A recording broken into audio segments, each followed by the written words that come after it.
Okay, today we are going to be swapping out a fishtail soundboard and running tests to make sure it's fine. So basically I have a long distance customer that has a fishtail where the sound is exhibiting strange behavior, where at times it completely is gone. And then maybe at the start of the next ball, the sound starts working perfectly again. I already had him try reseating ribbon cables.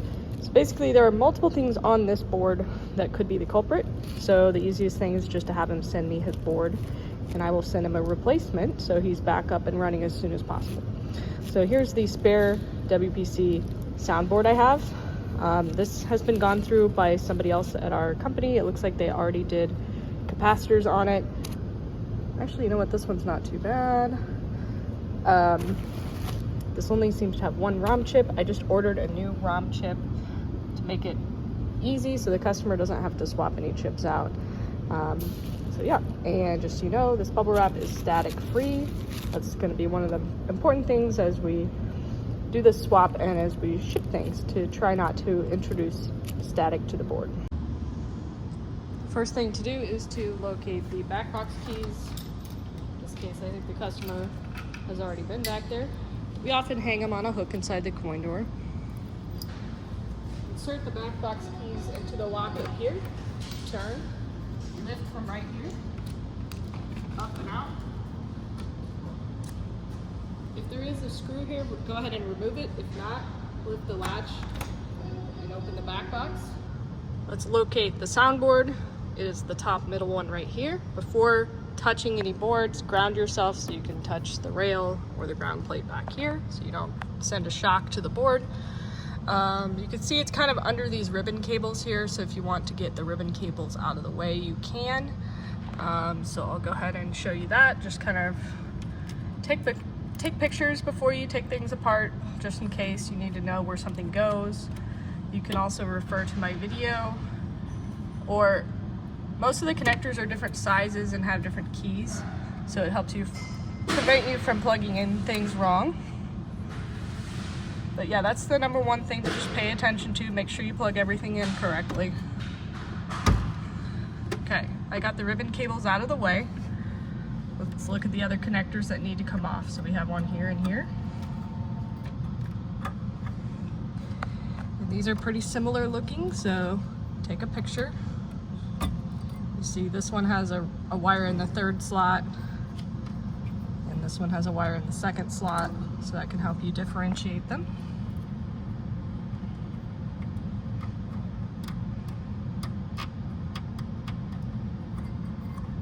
Do your best to just jiggle from the connector itself and not the wires. This is pretty close to the capacitor here, so just be gentle. Okay, the next one is this one right here. That one came off easily on mine. Then I have one right here. And that's it. Next, you need just a regular Phillips screwdriver, or I have a electric one here that I'm going to use. You'll see a Phillips screw at each corner. You just need to loosen it about halfway, and then you can slide the board out of place. You can see a customer walked in. You probably hear that in the background. So I'm going to loosen each screw about halfway.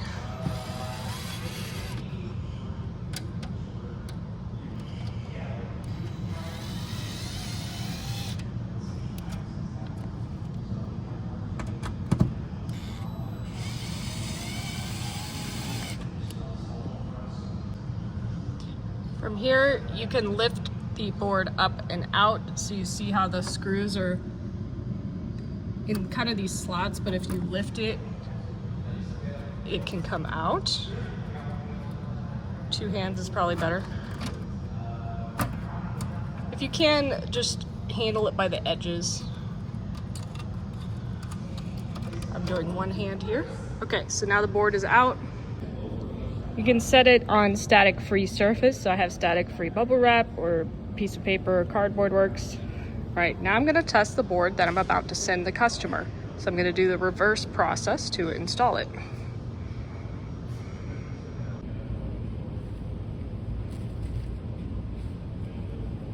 Okay, kind of holding it by the edges. You're gonna line it up with the screws.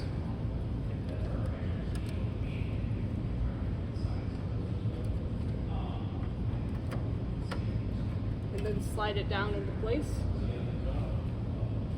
If all 4 screws are in the holes, you can tighten them up. Just snug them up.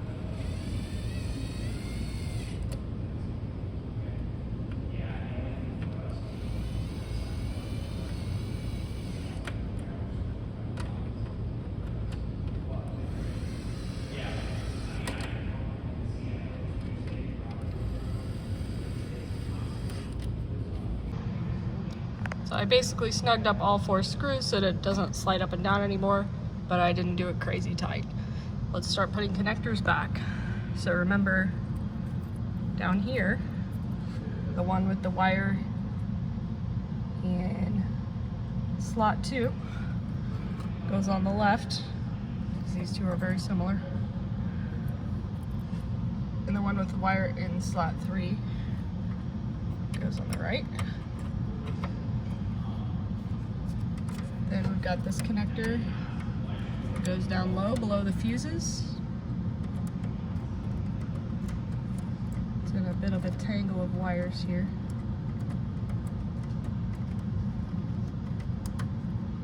There we go, got it lined up, pushed in. This one goes right here. Notice how some of these are missing a pin, that's on purpose. Corresponds with a key and the connector. See how one hole is blocked? That's just to help you line it up. Okay, from here I think it's just the ribbon cables. So got this one that's got multiple connectors on it. That's gonna go here. Notice the red stripe is on the top. That corresponds with pin 1 on the board. So let's see if you can see that. I see pin 2 here, across from it should be pin 1. If you can't see that, don't worry, just do it the same as mine. So over here, the red is on the left. When I go up here, red is going to the top. So make sure you line these ribbon cables up carefully. Sometimes you can accidentally have it off by 1 pin, and that causes problems, so just take the time to double and triple check that no pins are hanging off here, none are hanging off here, none are hanging off here, and none are hanging off on the back side, which you may just have to feel with your finger. Okay, next you're gonna plug this one in to the DMD driver board. You'll see there's 2 sets of headers. It's going to the longer one that lines up nicely with the ribbon cable. Double check pins here, pins here, pins here, pins here. No pins should be sticking out of the connector. Okay, and then next, we have this ribbon cable that's also going to the DMG driver. I simply took this off just to get it out of the way.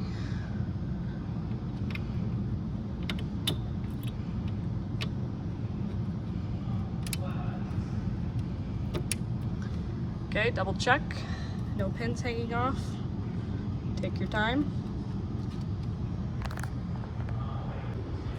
Double check your work. I always look back at my photos at this point, or you can look at my video and just kind of visually confirm around the board that everything looks right before you turn the game on. At this point, I'm going to test it. So I'm testing this board before it goes out to the customer, but the customer can also run the same test if they would like to make sure it works when they get it in their game. So go ahead and turn on the game.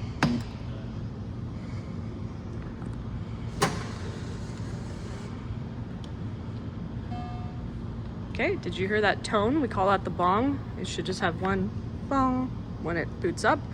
That means the soundboard is working correctly. If you have multiple tones or no tones at all, that's an indication of a problem.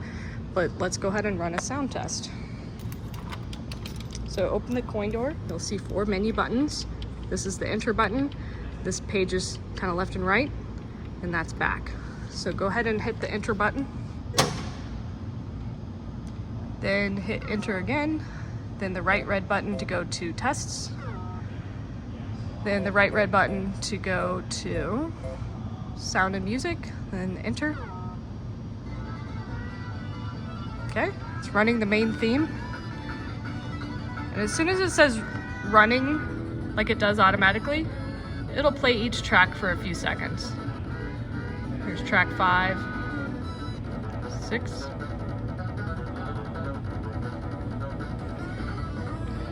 I have my volume fairly low. Get you closer to the speaker so you can hear.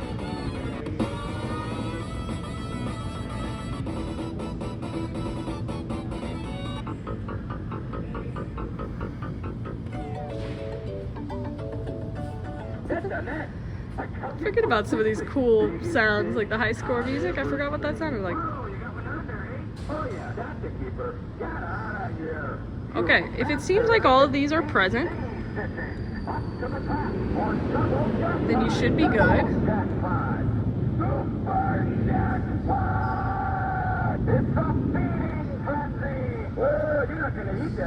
Let's see how many there are.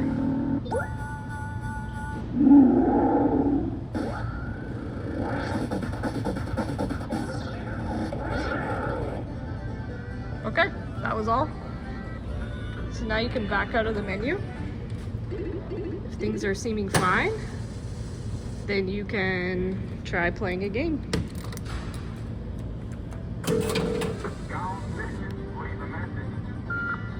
And just let us know if anything's wrong, but I'm hoping this should fix it, since a lot of the things involved in the sound are obviously on that soundboard. So I'm hoping that this covers all the bases. Okay, next I'll cover how to ship us the old board so we can get it back and repair it and use it as a spare for next time. So from here, assuming it's working and you've got that working board in there, you can go ahead and turn the game off. And close the door.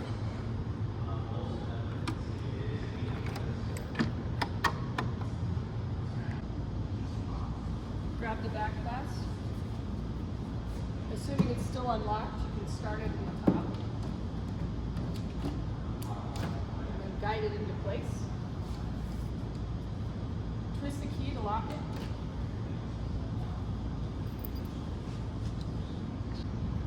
And I'll show you where we typically keep our key. It's a hook like this. Sometimes the hook is on the other side.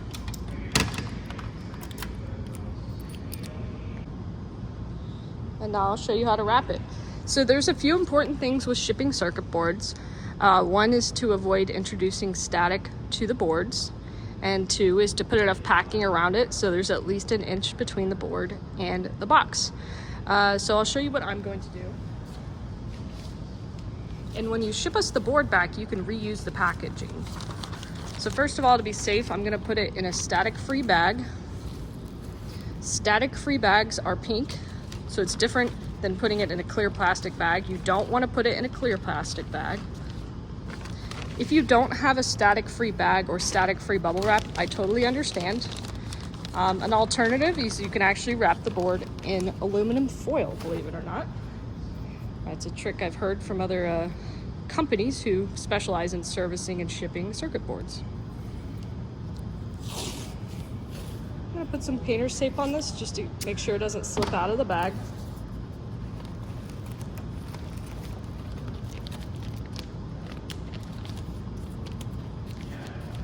And as an extra layer, I'm gonna put it in some static-free bubble wrap. Just some that I had lying around.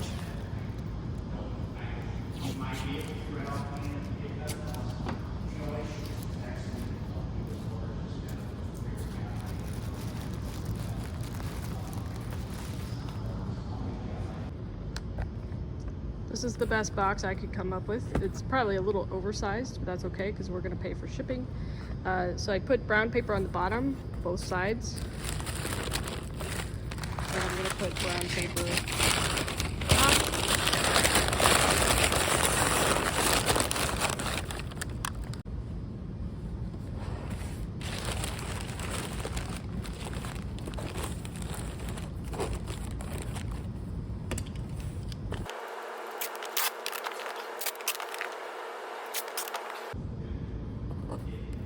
Take off or cover up any confusing past labels.